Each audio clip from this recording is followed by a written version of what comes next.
広島県呉市の墓地に全裸の女性遺体が2体遺棄されるという凄惨な事件が起きたのだ。しかも夜10時頃に偽警察官を名乗る人物が被害者を迎えに来ていたという、あまりにも不気味な事件よね。どうもずんだもんなのだ。どうも四国メタンよ。今回取り上げるのは広島県呉市の墓地で2人の身元不明女性の遺体が発見された未解決事件なのだ。被害者の身元すら特定されていないの。そうなのだ。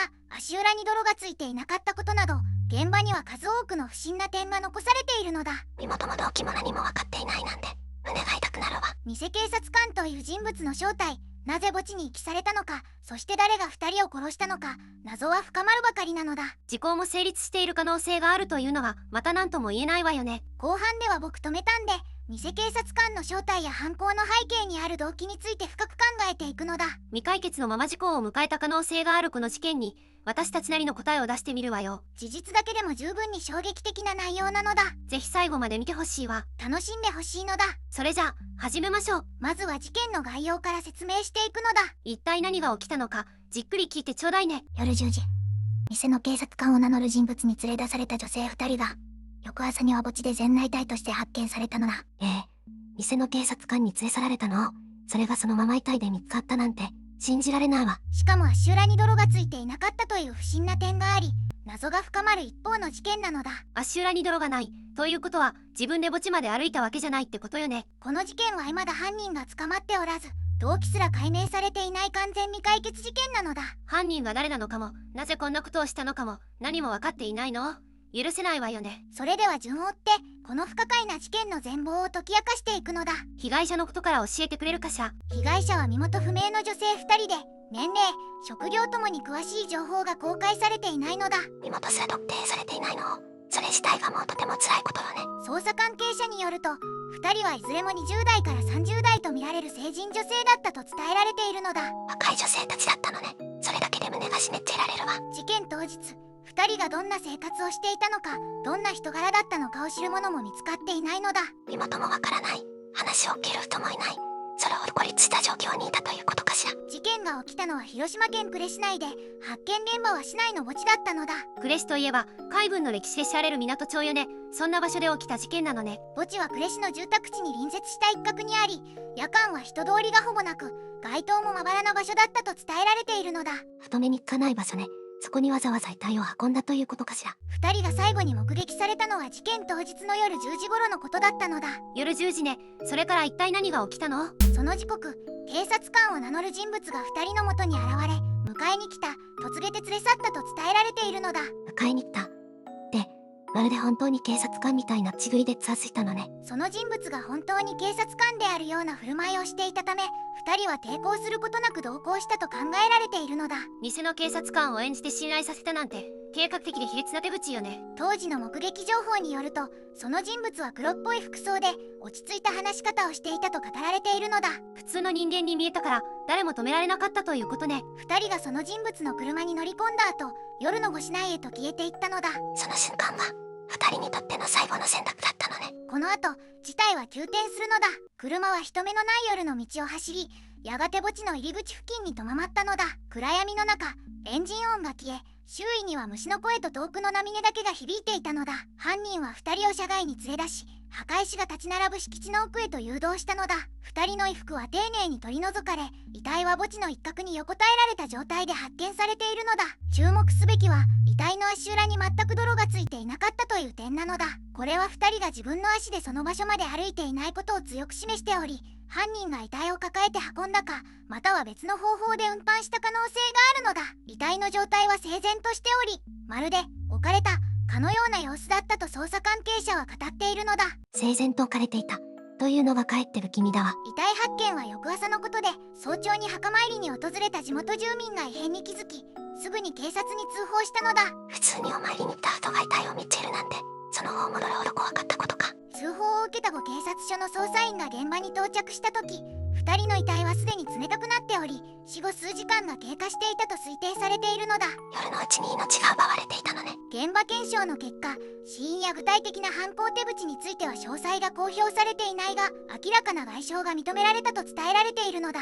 詳細が公表されていないということは、それだけ得意な状況だったということかしら。動機については捜査を尽くしても解明されておらず、犯人が誰であるかも未だに特定されていないのだ。こんなに明らかに人の手による事件なのに犯人がわからないままなんておかしいわよね。偽警察官という手口が用いられたことで、犯人は2人の信頼を巧みに利用したと捜査当局は見ているのだ。信頼させてから連れ去るという方法は計画的な犯行を強く示唆しているわよね。捜査では周辺の聞き込みや遺留品の分析が行われたが、犯人につながる決定的な証拠は得られなかったと伝えられているのだ。手がかりがないまま捜査が続いていたということね。事件はその後も未解決のまま時が経過し、やがて控訴事項が成立した可能性があるのだ。時効が成立してしまった可能性があるの？それは本当に悔しいわよね。日本では以前、殺人罪であっても控訴事項が存在しており、一定期間内に犯人が特定、逮捕されなければ訴追できなくなっていたのだ。2010年の法改正で殺人罪の時効は廃止されたけれど、それ以前の事件には適用されない場合もあるのよね。事件の発生時期が改正前で、かつ改正時点ですでに時効が完成していた場合は、法的な訴追がもはや不可能な状態になっているのだ。犯人は今も罰せられずにいるかもしれないなんて理不尽すぎるわよ。被害者2人の身元すら明らかにならないまま、事件は制度の壁にも阻まれてしまった可能性があるのだ。名前もわからない、犯人もわからない、罰せられることもないかもしれない。それがこの事件の現実かもしれないのね。捜査当局は身元特定に向けて DNA 鑑定など科学的手法も用いて調査を続けてきたと伝えられているのだ。科学の力で少しでも手がかりが見つかってほしいわよね。しかし現在に至るまで、2人が何者だったのかを示す情報は表に出てきていないのだ。身元がわからないということは、どこかに家族がいるかもしれないのに、知らせる方法もないということよね。この事件の最大の謎は、偽警察官という周到な偽装と足裏に泥がないという息の不自然さにあるのだ。2つとも犯人が非常に冷静で計画的だったことを示しているわ。通常の衝動的な犯行では説明のつかない行動が随所に見られ、背後に異常な意図があったと考えられているのだ。それが猟奇、快楽殺人の可能性を示しているということなのね。犯人が何を目的にこの犯行に及んだのか、その動機は今も完全に謎のままなのだ。謎のまま終わってしまった部分があまりにも多い事件ね。この事件で最も衝撃的な事実の一つは、犯人が今もなお特定されていないということなのだ。逮捕者がゼロのままということなの？そうなのだ。偽警察官を名乗った人物の素性さえ今に至るまで明らかになっていないのだ。被害者の女性2人は犯人が誰なのかもわからないまま眠り続けているのね。さらに深刻なのは、被害者2人の身元すら長らく確認されていないという点なのだ。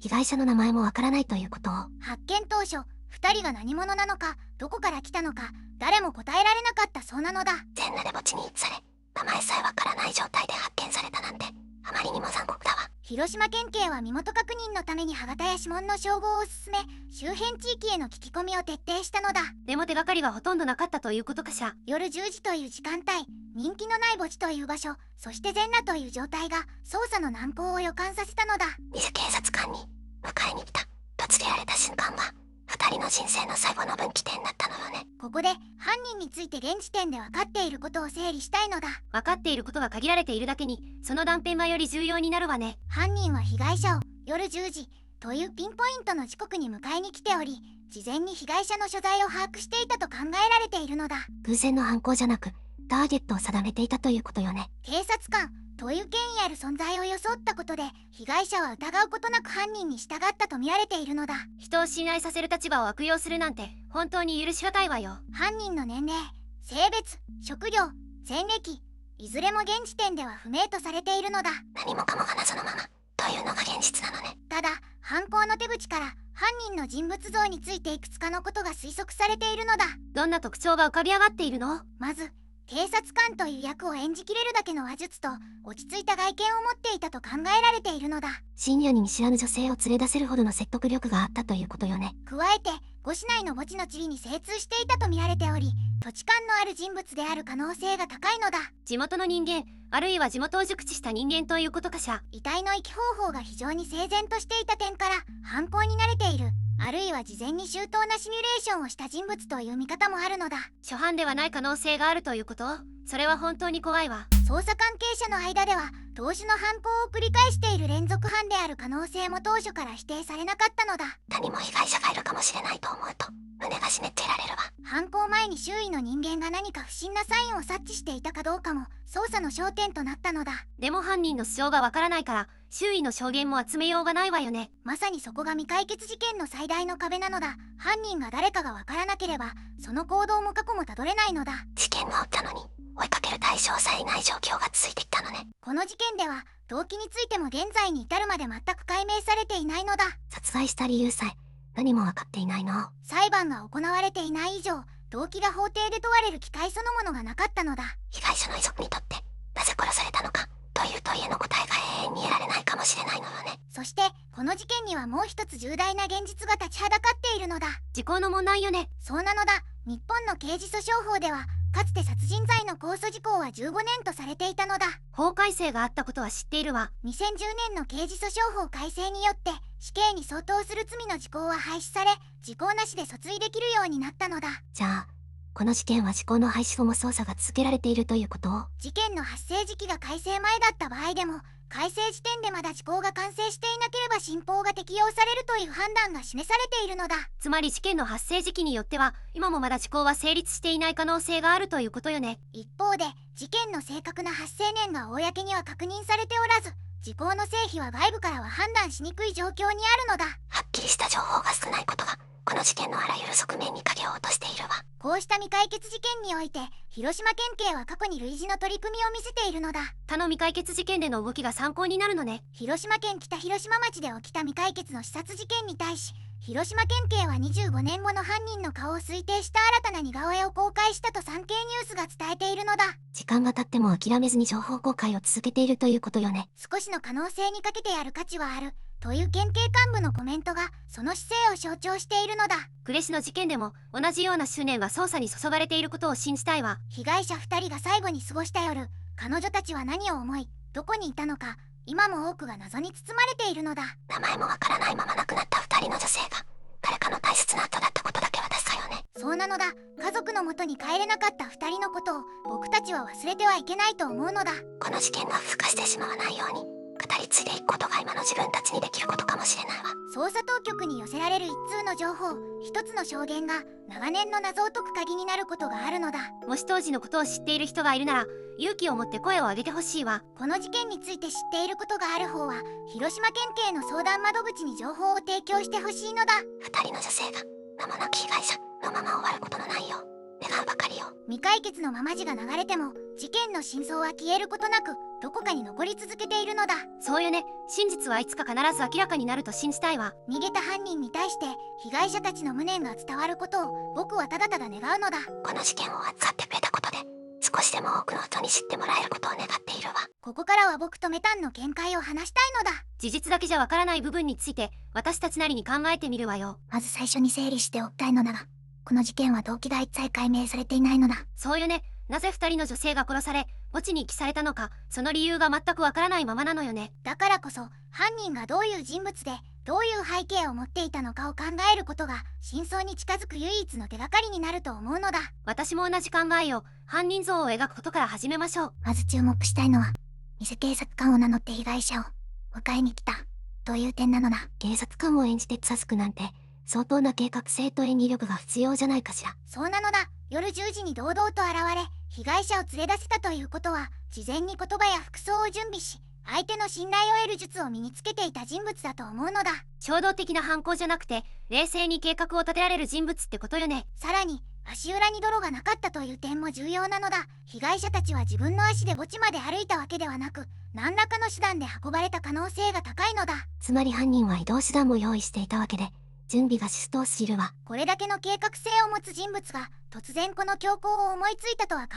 えにくいのだ。僕は犯人の内側に長年かけて形成された何かがこの事件を生み出したと思うのだ。犯人がどういう育ちをしてきたのかということを考えてみるべきよね。陽気快楽殺人と分類されるこの種の事件の加害者には幼少期に支配と服従の関係を強制された体験を持つ人物が多いと指摘されているのだ。親からの厳格すぎる支配や逆に完全な放置ネグレクト、どちらかに偏った家庭環境ね。被害者を警察官という権威的な存在で騙して服従させたという手口は自分自身が権威に対して特別な感情を持っていたことを示している可能性があると思うのだ。権威への憧れや執着、それが幼少期に植え付けられたものだとしたらどういう場面が考えられるかしら。例えば家庭の中で絶対的な権威を持つ父親や養育者に理不尽に従わされ続けた体験が積み重なっていたとしたらどうだろうのだ。そういう環境で育った子供は、支配する側と支配される側という二項対立でしか人間関係を見られなくなることがあるわよね。そしてやがて自分が支配する側に立つことへの強烈な欲求が生まれていったと考えられるのだ。偽警察官という役を演じることで完全な支配者になれると感じたのかもしれないのだ。もしあの時その子に安心できる人間関係が一つでもあったなら違う人生になっていたかもしれないわよね。メタンのそのもしあの時という問いはすごく大切だと思うのだ。幼少期に信頼できる大人が一人でもいれば感情の処理の仕方を学べた可能性があるのだ。でも現実にはそういう存在がいなかったから歪んだ方向に育ってしまったということかしら。それに加えてこの犯人には反社会性パーソナリティ障害あるいはサイコパシー傾向があった可能性もあると思うのだ。サイコパシー傾向というのは具体的にどういうことかしら。他者への共感能力が著しく低く罪悪感を感じにくく自分の欲求を満たすためなら手段を選ばないという特性のことなのだ。遺体を墓地に整然と遺棄し証拠を残さないような行動は確かに感情的な動揺が少ない人物像と一致するわね。衝動的に感情が爆発したのではなく計算しながら行動できる冷静さがあった点はサイコパシー傾向の特徴と重なるのだ。でもサイコパシーって生まれつきのものなの？それとも環境で作られるものなのかしら。それがまさに生まれつきか環境かという根本的な問いなのだ。研究者の間でも長年議論が続いているテーマなのだ。遺伝的な素因があったとしても育った環境がそれを強化したり抑制したりすることもあるわよね。そうなのだ。素因があっても温かい養育環境の中で育った人物が全て犯罪者になるわけではないのだ。環境が重要な分岐点になると考えられているのだ。つまりもし別の家庭に生まれていたらもし誰かが早期に気づいて介入していたなら二人の女性は命を落とさずに済んだかもしれないということよね。その可能性は否定できないのだ。だからこそこの事件は一人の異常な人物の話として片付けるのではなく社会がどこかでその目を見逃したという問題でもあると思うのだ。そうよ、サインは必ずどこかにあったはずなのに誰も気づかなかった、あるいは気づいても動かなかったということよね。幼少期から積み重なった歪みがこの計画的で冷酷な犯行という形で吹き出したと考えると背景に長い準備期間があったと思うのだ。短期間で形成されるものじゃないということで何年もかけて内側に溜まっていったものが爆発したということかしら。僕はやっぱりこの犯人は生まれつきの素因に加えて幼少期の過酷な環境がその特性を決定的に強化した人物だと思うのだ。私もそう思うわ。でも同時に社会の無関心や支援の欠如もこの悲劇を作り上げた一因だという見方も忘れてはいけないと思うけどね。次になぜこの犯行が長期間気づかれなかったのかを考えてみたいのだ。そうね。見たいもの遺体が墓地に遺棄されていたのに発覚が遅れたのは不思議だわ。まず墓地という場所の性質を考えると夜間に人が立ち入ることが極めて少なく遺体が発見されるまでに時間差が生まれやすかったと思うのだ。場所の選び方自体が計画的だったということよね。そうなのだ。犯人は遺体を人目につきにくい場所に運んだ上被害者2人の身元が長期間不明のままだったという点も重要なのだ。身元が特定されなかったということは被害者たちの失踪自体が長く気づかれなかった可能性があるわね。僕はここに大きな問題があると思うのだ。被害者2人が全裸で発見されたにもかかわらず身元が割れなかったということは彼女たちを必死に探す人間が周囲にいなかった可能性があるのだ。社会的なつながりが薄かった女性たちだったということかしら。それがとても辛いわ。孤立した状況にある人間は失踪しても届け出が遅れたりそもそも出されなかったりすることがあるのだ。犯人はそういった被害者の脆弱性を意図的に狙った可能性があると思うのだ。つまり消えても気づかれない人を選んで標的にしたということ？それは本当に許せないわ。偽警察官を名乗って迎えに行くという手口もその点と一致するのだ。